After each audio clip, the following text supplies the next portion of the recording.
আসসালামু আলাইকুম আমার প্রিয় ভাই বোনেরা। তুমি যাকে ভালোবেসেছিলে সে চলে গেছে, কিন্তু যে তোমাকে সৃষ্টি করেছেন তিনি তো আজও তোমার পাশে আছেন। তার ভালোবাসার চেয়ে বড় আর কিছু নেই। কেউ যদি তোমার কদর না বোঝে তাহলে বুঝে নাও, আল্লাহ তোমার জন্য আরও ভালো কিছু রেখেছেন। সবর করো, ইনশাআল্লাহ তিনি তোমাকে আরও সুন্দর কিছু দেবেন। কেউ যদি তোমাকে ছেড়ে যায় তাহলে মনে রেখো সে ছিল একটি অধ্যায়, তোমার পুরো গল্প নয়। আল্লাহ তোমার গল্পের সুন্দর সমাপ্তির জন্য অপেক্ষা করছেন। তুমি যার জন্য কেঁদে দোয়া করেছিলে হয়তো সে তোমার জন্য ছিল না। আল্লাহ তোমার দোয়া শুনেছেন, কিন্তু তিনি তোমাকে এমন কিছু দেবেন যা তোমার জন্য সত্যিই কল্যাণকর। আল্লাহ কাউকে আমাদের জীবনে পাঠান শিক্ষা দেওয়ার জন্য, আর কাউকে পাঠান বরকত দেওয়ার জন্য। যে চলে গেছে সে হয়তো শুধু শিক্ষা ছিল, তুমি হয়তো ভেবেছিলে সে তোমার নিয়তি, কিন্তু আল্লাহ তোমাকে দেখিয়ে দিলেন তোমার নিয়তি আসলে আরও ভালো কিছু।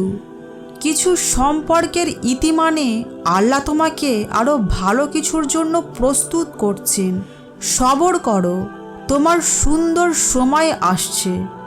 তুমি যদি আল্লাহকে ভালোবাসো তাহলে তিনি তোমার হৃদয়কে এমন কাউকে দেবেন যে তোমাকে সম্মানের সাথে ভালোবাসবে। কষ্ট পেলে মানুষের কাছে নয়, আল্লাহর কাছে যাও, তিনি তোমার হৃদয় শান্ত করবেন। তুমি যদি কাউকে নিজের জীবনের অংশ বানিয়ে ফেলো অথচ সে তোমার কদর না করে তাহলে বুঝে নাও আল্লাহ তোমাকে তার থেকে ভালো কিছু দিতে চান।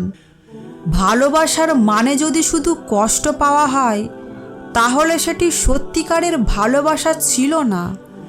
সত্য ভালোবাসা মানুষকে আল্লাহর কাছেও নিয়ে যায়।